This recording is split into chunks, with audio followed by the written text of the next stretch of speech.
Hello, welcome to my channel school help by Gunjan. मैं अपनी educational website school help by Gunjan को introduce कर रही हूँ, जहाँ पे हम 7 ऑनवर्ड्स मैथ्स और साइंस के नोट्स प्रोवाइड करते हैं, एनसीईआरटी सॉल्यूशंस प्रोवाइड करते हैं, वर्कशीट्स प्रोवाइड करते हैं। और अभी हमने इंग्लिश को भी शुरू किया है क्लास 9 के लिए बी हाइव बुक, जिसमें कि आपको समरी, एक्सप्लेनेशन, वर्ड मीनिंग और एनसीईआरटी सॉल्यूशंस मिलेंगी। तो हमने अपनी वेबसाइट में मेन 3 हेडिंग्स रखी हैं, सब्जेक्ट वाइज इंग्लिश, मैथमेटिक्स और साइंस। इस पे आप क्लिक करके नोट्स देख सकते हैं। तो अभी हम कर रहे हैं साइंस, और साइंस में कर रहे हैं हीट। तो हम पहले साइंस पे क्लिक करते हैं। इस तरीके से ये एक ड्रॉप डाउन मेन्यू खुल गया है और आपके पास ये बहुत सारे टॉपिक साइंस से रिलेटेड हैं। इन पे आप क्लिक करेंगे तो आपको नोट्स मिल जाएंगे। हम हीट कर रहे हैं, मैं हीट पे क्लिक करती हूँ और ये हीट्स के नोट्स हैं। तो इस तरीके से उन्हें डायग्राम से, फोटोग्राफ से दिखाया गया है ताकि टॉपिक को बहुत इजी तरीके से समझा जा सके। इसी तरीके से आप एनसीईआरटी सॉल्यूशंस पे जाइए तो सब्जेक्ट वाइज आपको एक ड्रॉप डाउन मेन्यू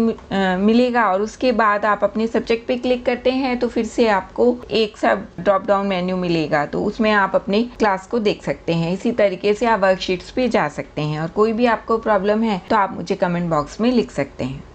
हम कर रहे हैं क्लास 7 के लिए साइंस और फॉलो कर रहे हैं एनसीईआरटी सिलेबस।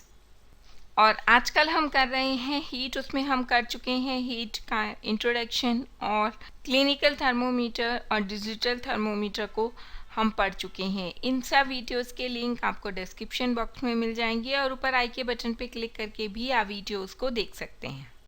और हमारा आज का टॉपिक है लैब थर्मोमीटर। जैसे कि क्लिनिकल थर्मोमीटर से हम अपने बॉडी का टेम्परेचर मेज़र करते हैं, उसी तरीके से लैब्स में जो थर्मोमीटर यूज़ होते हैं उन्हें हम लैब थर्मोमीटर या लेबोरेटरी थर्मोमीटर्स कहते हैं। और वहाँ पे जो सैंपल्स होते हैं उनका टेम्परेचर मेज़र करते हैं। ये लैब थर्मोमीटर का एक फ़ोटोग्राफ है और इसकी बॉडी जो होती है वो भी ग्लास की बनी हुई होती है और बीच में आपको रेड जो दिख रहा है वो मरकरी है, पारा है, और बाकी जो मेज़रमेंट के लिए मार्क्स बने हुए हैं।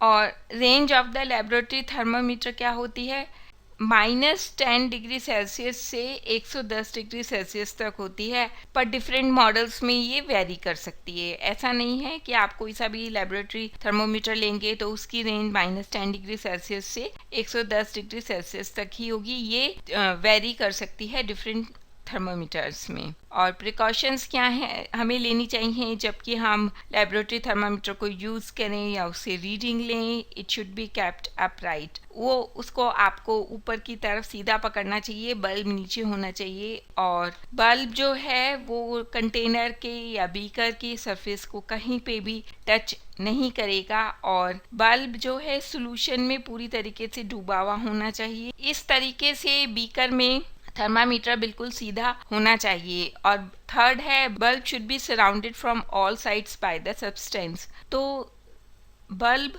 सॉल्यूशन के अंदर पूरी तरीके से डूबा हुआ होना चाहिए और ये कंटेनर से कहीं भी टच नहीं होना चाहिए। तो आप फिगर में साफ देख रहे हैं कि बल्ब बीकर के अंदर है, सॉल्यूशन में पूरी तरीके से डिप है। और जब हम रीडिंग लेंगे तो हमें एक चीज़ और ध्यान रखनी है कि जब पारा एक पॉइंट पे आके रुक जाएगा तो थर्मोमीटर को सॉल्यूशन के अंदर रखे हुए ही हमें रीडिंग को नोट करना है, क्योंकि क्या होता है इसमें किंक नहीं होता है। जैसे हमने क्लिनिकल थर्मामीटर में पढ़ा था उसमें किंक होता है। किंक की वजह से पारा मर्क्यूरी नीचे नहीं गिरता है, जो टेम्परेचर रिकॉर्ड होता है वो वहीं पे बना रहता है। लेकिन लैब थर्मामीटर्स जो होते हैं उसमें किंक नहीं होता है। तो जैसे ही हम थर्मामीटर को बाहर निकालेंगे वैसे ही पारा गिरना शुरू हो जाएगा, तो जो हमारी मेजरमेंट है वो गलत हो जाएगी। इसलिए जब पारा एक जगह आके रुक जाएगा तब हम उस रीडिंग को तुरंत ही नोट कर लेंगे। अब एक लैब थर्मामीटर को कैसे रीड करेंगे, सेम प्रोसेस है जैसे कि क्लिनिकल थर्मामीटर का था।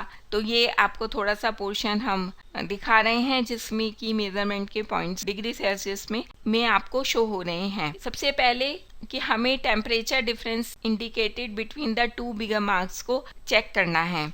जैसे कि ये 2 बिगर लाइन है 20, 30, तो इनके बीच में डिफरेंस कितना हो गया, ये हो गया 10 डिग्री का। फिर हमें इन दोनों बिगर लाइंस के बीच में कितनी छोटी लाइंस हैं, वो लगभग 10 हैं। तो जब हम इसको डिवाइड करेंगे तो एक छोटी लाइन जो हो गई वो 1 डिग्री के बराबर हो गई। तो इस तरीके से जब भी आप थर्मोमीटर को यूज करते हैं तो पहले डिग्री सेल्सियस का मेजरमेंट स्मॉल लाइंस के लिए निकाल लेना है, ताकि जब आप उसको मेजरमेंट को पढ़ेंगे तो आपको आसानी रहेगी। जैसे इसमें ये 30.5 शो कर रहा है क्योंकि 30 तक है, उसके बाद मिड तक ये जा रहा है, जो मिडिल लाइन है, तो ये 0.5 हो गया। 30.5 डिग्री सेल्सियस इसमें डायग्राम में शो कर रहा है। तो इस तरीके से हमने सीखा कि हम लैब थर्मामीटर को किस तरीके से यूज करेंगे और उसको यूज करते वक्त हमें क्या क्या प्रिकॉशंस लेनी चाहिए, उसकी रीडिंग्स कैसे यूज करेंगे।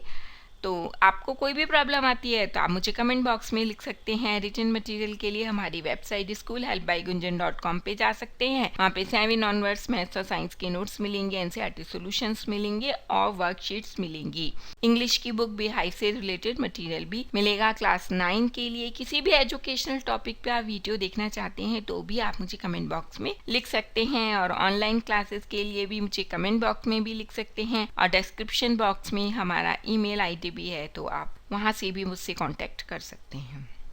Please like, share and subscribe my channel. Thank you.